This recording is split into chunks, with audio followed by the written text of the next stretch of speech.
हमारे प्रिय भाई बहनों को यीशु मसीह के नाम से हमारा नमस्कार, अभिनंदन। फिर से एक बार परमेश्वर के इस शास्त्र के वचन के लिए आपको स्वागत करते हैं। आइए प्रार्थना के साथ शुरू करेंगे। स्वर्गीय पिता परमेश्वर, धन्यवाद देते हैं भाई आज के इस शास्त्र के वचन के समय के लिए धन्यवाद देते हैं प्रभु। जैसे दाऊद कहता है 119 भजन संहिता 18 वचन में, तेरे शास्त्र की अद्भुत बातों को देखने के लिए मेरे आंखों को खोल दे। आज ये हमारे अंतःकरण के आंख को खोल दे, ताकि ये वचन की गहराई को, वचन की अद्भुत बातों को देखने में मदद कर और सुनने वाले सबों के जीवन में आशीष आने दे। यीशु मसीह के नाम से मांगते पिता, आमीन। लेवी की किताब 22 अध्याय। फिर यहोवा ने मूसा से कहा, आरोन और उसके पुत्रों से कह कि इस्राएलियों की पवित्र की हुई वस्तुओं से जिनको वे मेरे लिए पवित्र करते हैं अलग रहे, और मेरे पवित्र नाम को अपवित्र न करे। मैं यहोवा हूं। और उनसे कह कि तुम्हारी पीढ़ी पीढ़ी में, तुम्हारे सारे वंश में जो कोई अपने अशुद्धता की दशा में उन पवित्र की हुई वस्तुओं के पास आए जिन्हें इस्राएली यहोवा के लिए पवित्र करते हैं, वह प्राणी मेरे सामने से नाश किया जाएगा। मैं यहोवा हूं।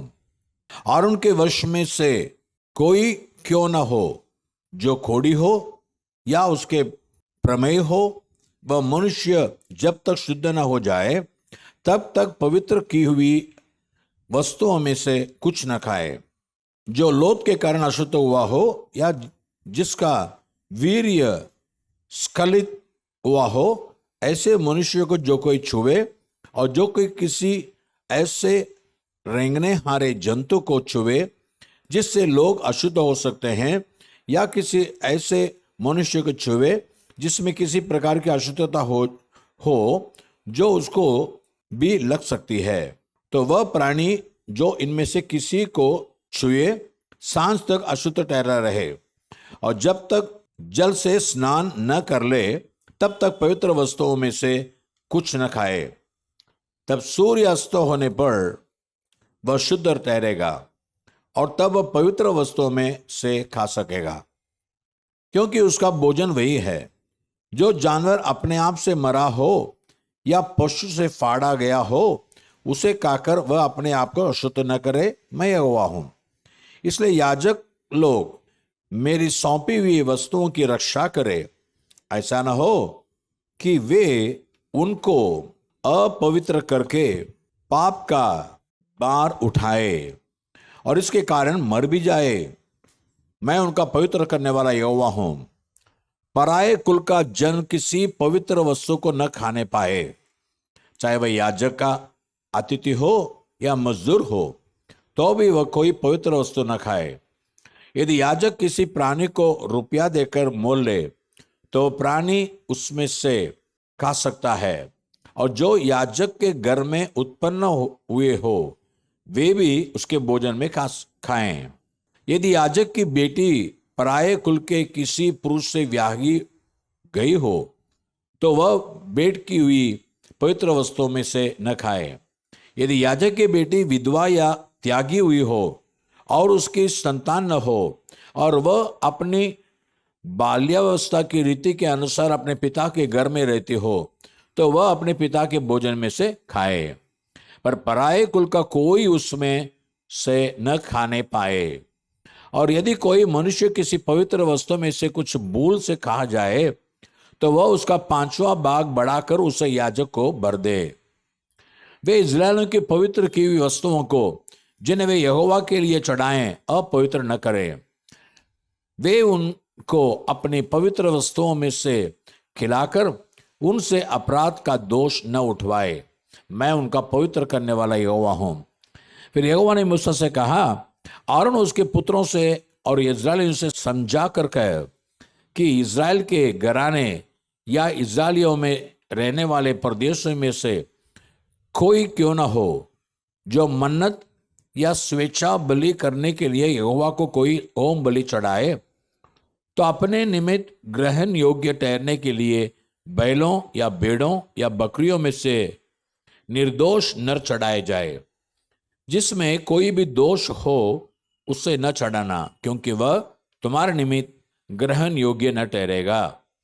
और जो कई बैलों या भेड़ बकरियों में से विशेष वस्तु संकल्प करने के लिए या स्वेच्छा बलि के लिए यहोवा को मेम बलि चढ़ाए, तो ग्रहण होने के लिए अवश्य है कि वह निर्दोष हो, उसमें कोई भी दोष न हो। जो अंधा या अंग का टूटा या लूला हो, अथवा उसमें रसौली या खौरा या खुजली हो, ऐसों को यहोवा के लिए न चढ़ाना। उनको वेदी पर यहोवा के लिए हव्य न चढ़ाना। जिस किसी बैल या भेड़ या बकरे को कोई अंग अधिक या कम हो, उसकी स्वेच्छा बलि के लिए चढ़ा सकते हो, परंतु मन्नत पूरी करने के लिए वह ग्रहण न होगा। जिसके अंड दबे या कुचले या टूटे या कट गए हो, उसको यहोवा के लिए न चढ़ाना, और अपने देश में भी ऐसा काम न करना। इनमें से किसी को तुम अपने परमेश्वर का भोजन जानकर किसी परदेशी से लेकर न चढ़ाओ, क्योंकि उनमें उनका बिगाड़ वर्तमान है, उनमें दोष है, इसलिए वे तुम्हारे निमित्त ग्रहण न होंगे। फिर यहोवा ने मूसा से कहा, जब बछड़ा या भेड़ या बकरी का बच्चा उत्पन्न हो, तो वह 7 दिन तक अपनी मां के साथ रहे। फिर 8वें दिन से आगे को वह यहोवा के हव्य के लिए ग्रहण योग्य ठहरेगा। चाहे गाय, चाहे भेड़ी या बकरी हो, उसको और उसके बच्चे को एक ही दिन में बलि न करना। और जब तुम यहोवा के लिए धन्यवाद का मेल बलि चढ़ाओ, तो उसे इसी प्रकार से करना जिससे वह ग्रहण योग्य ठहरे। वह उसी दिन खाया जाए, उसमें से कुछ भी सवेरे तक रहने न पाए। मैं यहोवा हूं। इसलिए तो मेरी आज्ञाओं को मानना और उसका पालन करना, मैं यहोवा हूं। और मेरे पवित्र नाम को अपवित्र न ठहरना, क्योंकि मैं इस्राएलियों के बीच अवश्य ही पवित्र माना जाऊंगा, क्योंकि मैं तुम्हारा पवित्र करने वाला यहोवा हूं, जो तुमको मिस्र देश से निकाल लाया, जिससे तुम्हारा परमेश्वर बना रहूं। मैं यहोवा हूं। अभी लूका रचित सुसमाचार उसके 22 अध्याय में जाएंगे। अख़मीरी रोटी का पर्व जो फसह कहलाता है निकट था, और प्रधान याजक और शास्त्रों इस बात की खोज में थे कि उसको कैसे मार डाले, पर वे लोगों से डरते थे। तब शैतान यहूदा में समाया, जो इस्करियोती कहलाता और 12 चेलों में गिना जाता था। उसने जाकर प्रधान याजकों और पैरों के सरदारों के साथ बातचीत की कि उसको किस प्रकार उनके हाथ पकड़वाए। वे आनंदित हुए और उसे रुपये देने का वचन दिया। उसने मान लिया और अवसर ढूंढने लगा कि जब भीड़ न हो तो उसे उनके हाथ पकड़वा दे। तब अख़मीरी रोटी का पर्व का दिन आया, जिसमें फसह का मेमना बलि करना आवश्यक था। यीशु ने पतरस और यूहन्ना को यह कहकर भेजा, जाकर हमारे खाने के लिए फसह तैयार करो। उन्होंने उससे पूछा, तू कहाँ चाहता है कि हम इसे तैयार करें? उसने उनसे कहा, देखो, नगर में प्रवेश करते ही एक मनुष्य जल का घड़ा उठाए हुए तुम्हें मिलेगा। जिस घर में वह जाए, तुम उसके पीछे चले जाना और उस घर के स्वामी से कहना, गुरु तुझसे कहता है कि वह पाहुनशाला कहाँ है, जिसमें मैं अपने चेलों के साथ फसह खाऊं। वह तुम्हें एक सजी सजाई बड़ी अठारी दिखाई देगा, वहीं तैयारी करना। उन्होंने जाकर जैसा उसने उनसे कहा था वैसा ही पाया और फसह तैयार किया। जब घड़ी यहां पहुंची तो वह प्रेरितों के साथ भोजन करने बैठा, और उसने उनसे कहा, मुझे बड़ी लालसा थी कि दुख भोगने से पहले यह फसह तुम्हारे साथ खाऊं, क्योंकि मैं तुमसे कहता हूं कि जब तक वह परमेश्वर के राज्य में पूरा न हो, तब तक मैं उसे कभी न खाऊंगा। तब उसने कटोरा लेकर धन्यवाद किया और कहा, इसको लो और आपस में बांट लो, क्योंकि मैं तुमसे कहता हूं कि जब तक परमेश्वर का राज्य न आए, तब तक मैं दाख का रस अब से कभी न पीऊंगा। फिर उसने रोटी ली और धन्यवाद करके तोड़ी और उनको कहते हुए दी, यह मेरी देह है जो तुम्हारे लिए दी जाती है। मेरे स्मरण के लिए यही किया करो। इसी रीति से उसने भोजन के बाद कटोरा भी यह कहते हुए दिया, यह कटोरा मेरे उस लहू में जो तुम्हारे लिए बहाया जाता है नई वाचा है। पर देखो, मेरे पकड़वाने वाले का हाथ मेरे साथ मेज पर है, क्योंकि मनुष्य का पुत्र तो जैसा उसके लिए ठहराया गया है जाता ही है, पर हाय उस मनुष्य पर जिसके द्वारा वह पकड़वाया जाता है।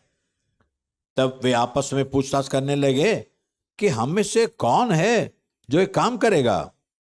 उनमें एक वाद विवाद भी हुआ कि उनमें से कौन बड़ा समझा जाता है। उसने उनसे कहा, अन्य जातियों के राजा उन पर प्रभुता करते हैं, और जो उन पर अधिकार रखते हैं वे उपकारक कहलाते हैं, परंतु तुम ऐसे न होना, वरन जो तुम में बड़ा है वह छोटे के समान, और जो प्रधान है वह सेवक के समान बने। क्योंकि बड़ा कौन है, वह जो भोजन पर बैठा है या वह जो सेवा करता है? क्या वह नहीं जो भोजन पर बैठा है? पर तो मैं तुम्हारे बीच में सेवक के समान हूं। तुम वह हो जो मेरी परीक्षाओं में लगातार मेरे साथ रहे, और जैसे मेरे पिता ने मेरे लिए एक राज्य ठहराया है, वैसे ही मैं भी तुम्हारे लिए ठहराता हूं, ताकि तुम मेरे राज्य में मेरी मेज पर खाओ पियो, वरन सिंहासनों पर बैठकर इजराइल के 12 गोत्रों का न्याय करो। शमौन, हे शमौन, देख, शैतान ने तुम लोगों को मांग लिया है कि गेहूं के समान फटके, पर तो मैंने तेरे लिए विनती की, तेरा विश्वास जाता न रहे, और जब तो फिरे तो अपने भाइयों को स्थिर करना। उसने उससे कहा, हे प्रभु, मैं तेरे साथ बंदीगृह जाने वरन मरने को भी तैयार हूं। उसने कहा, हे पतरस, मैं तुझसे कहता हूं कि आज मुर्ग बांग न देगा जब तक तू 3 बार मेरा इनकार न कर लेगा कि तू मुझे नहीं जानता। फिर उसने उनसे कहा, जब मैंने तुम्हें बटुए और झोली और जूते बिना भेजा था, तो क्या तुमको किसी वस्तु की घटी हुई थी? उन्होंने कहा, किसी वस्तु की नहीं। उसने उनसे कहा, परंतु अब जिसके पास बटुआ हो वह उसे ले, और वैसे ही झोली भी, और जिसके पास तलवार न हो वह अपने कपड़े बेचकर एक मोल ले, क्योंकि मैं तुमसे कहता हूं कि यह जो लिखा है वह अपराधियों के साथ गिना गया, उसका मुझ में पूरा होना अवश्य है। क्योंकि मेरे विषय में लिखी बातें पूरी होने पर है। उन्होंने कहा, हे प्रभु, देख, यहां 2 तलवारें हैं। उसने उनसे कहा, बहुत है। तब वह बाहर निकलकर अपनी रीति के अनुसार जैतून के पहाड़ पर गया, और चेले उसके पीछे हो लिए। उस जगह पहुंचकर उसने उनसे कहा, प्रार्थना करो कि तुम परीक्षा में न पड़ो। और वह आप उनसे अलग एक ठेला फेंकने की दूरी पर गया और घुटने टेकर प्रार्थना करने लगा, हे पिता, यदि तू चाहे तो इस कटोरे को मेरे पास से हटा ले, तो भी मेरी नहीं परंतु तेरी इच्छा पूरी हो। तब स्वर्ग से एक दूत उसको दिखाई दिया, जो उसे सामर्थ्य देता था। वह अत्यंत संकट में व्याकुल होकर और भी हार्दिक वेदना से प्रार्थना करने लगा, और उसका पसीना मानो लहू की बड़ी बड़ी बूंदों के समान भूमि पर गिर रहा था। तब वह प्रार्थना से उठा और अपने चेलों के पास आकर उन्हें उदासी के मारे सोता पाया, और उनसे कहा, क्यों सोते हो? उठो, प्रार्थना करो कि परीक्षा में न पड़ो। वह यह कह ही रहा था कि एक भीड़ आई, और उन 12 में से एक, जिसका नाम यहूदा था, उनके आगे आगे आ रहा था। वह यीशु के पास आया कि उसका चूमा ले। यीशु ने उससे कहा, हे यहूदा, क्या तू चूमा लेकर मनुष्य के पुत्र को पकड़वाता है? उसके साथियों ने जब देखा कि क्या होने वाला है तो कहा, हे प्रभु, क्या हम तलवार चलाएं? और उनमें से एक ने महायाजक के दास पर तलवार चलाकर उसका दाहिना कान उड़ा दिया। इस पर यीशु ने कहा, अब बस करो, और उसका कान चूककर उससे अच्छा किया। तब यीशु ने प्रधान याजकों और मंदिर के पहरुओं के सरदार और पुरोहियों से जो उस पर चढ़ आए थे कहा, क्या तुम मुझे डाकू जानकर तलवारें और लाठियां लिए हुए निकले हो? जब मैं मंदिर में हर दिन तुम्हारे साथ था तो तुमने मुझ पर हाथ न डाला, पर यह तुम्हारी गड़ी है और अंधकार का अधिकार है। फिर वे उसे पकड़कर ले चले और महायाजक के घर में ले आए। पतरस दूर ही दूर उसके पीछे पीछे चलता था, और जब वे आंगन में आग सुलगाकर इकट्ठे बैठे तो पतरस भी उनके बीच में बैठ गया। तब तक एक दासी उसे आगे के उजियाले में बैठे देखकर और उसकी ओर थाक कर कहने लगी, यह भी तो उसके साथ था। पर तो उसने यह कहकर इनकार किया, ए नारी, मैं उसे नहीं जानता। थोड़ी देर बाद किसी और ने उसे देखकर कहा, तू भी तो उन्हीं में से है। पतरस से कहा, हे मनुष्य, मैं नहीं हूं। कोई घंटे भर के बाद एक और मनुष्य दृढ़ता से कहने लगा, निश्चय यह भी तो उसके साथ था, क्योंकि यह गलीली है। पतरस से कहा, हे मनुष्य, मैं नहीं जानता तो क्या कहता है? वह कह रहा था कि तुरंत मुर्ग ने बांग दी। तब प्रभु ने घूमकर पतरस की ओर देखा और पतरस को प्रभु की वह बात याद आई जो उसने कही थी, आज मुर्गे के बांग देने से पहले तो 3 बार मेरे इनकार करेगा। और वह बाहर निकलकर फूट फूट कर रोया। जो मनुष्य यीशु को पकड़े हुए थे वे उसे ठट्ठों में उड़ाकर पीटने लगे और उसकी आंखें डांग कर उससे पूछा, भविष्यवाणी करके बता कि तुझे किसने मारा। और उन्होंने बहुत सी और भी निंदा की बातें उसके विरोध में कही। जब दिन हुआ तो लोगों ने पुरनिये और प्रधान याजक और शास्त्री इकट्ठे हुए और उसे अपनी महासभा में लेकर पूछा, यदि तो मसीह है तो हमसे कह दे। उसने उनसे कहा, यदि मैं तुमसे कहूं तो प्रतीति न करोगे, और यदि पूछो तो उत्तर न दोगे। पर तो अब से मनुष्य का पुत्र सर्वशक्तिमान परमेश्वर की दाहिनी ओर बैठा रहेगा। इस पर सब ने कहा, तो क्या तू परमेश्वर का पुत्र है? उसने उनसे कहा, तुम आप ही कहते हो, क्योंकि मैं हूं। तब उन्होंने कहा, अब हमें गवाही की क्या आवश्यकता है, क्योंकि हमने आप ही उसके मुंह से सुन लिया है। प्रकाशित वाक्य 17 अध्याय।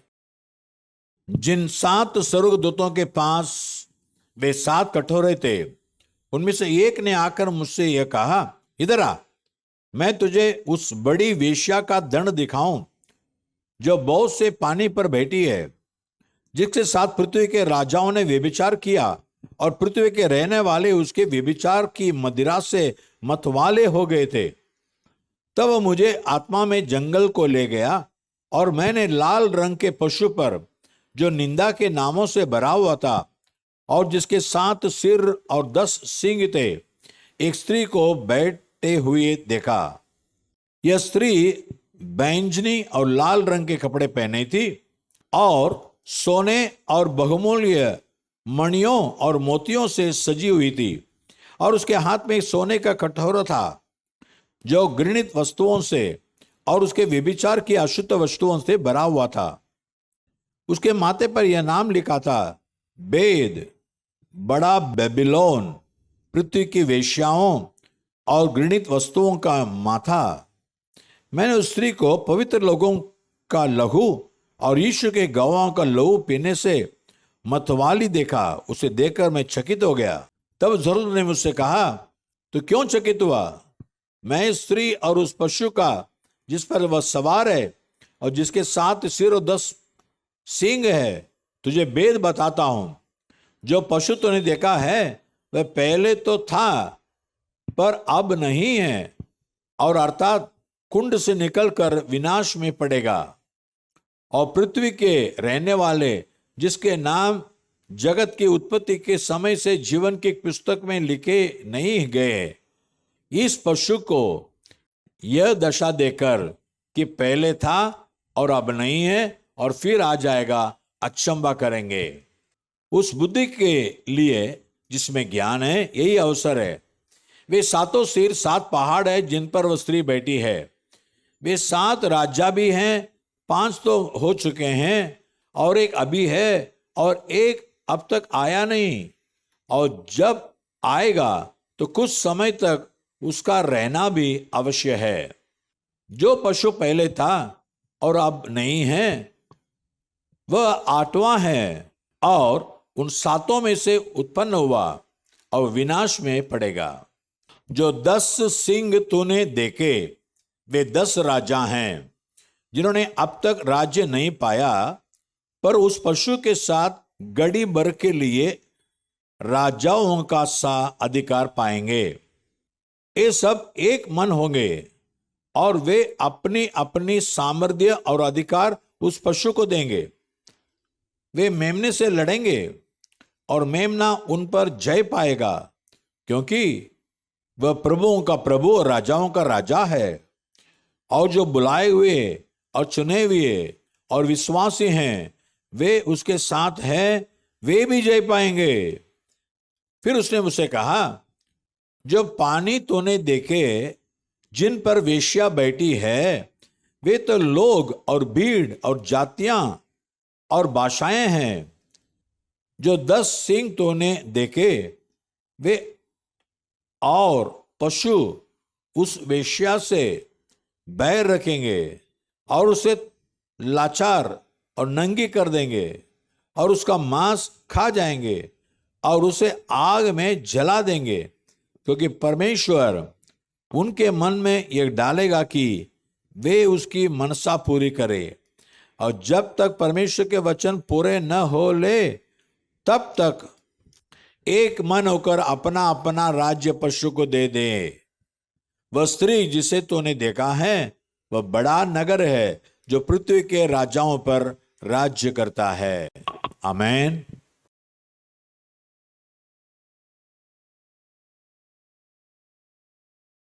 आइए हम प्रार्थना करेंगे।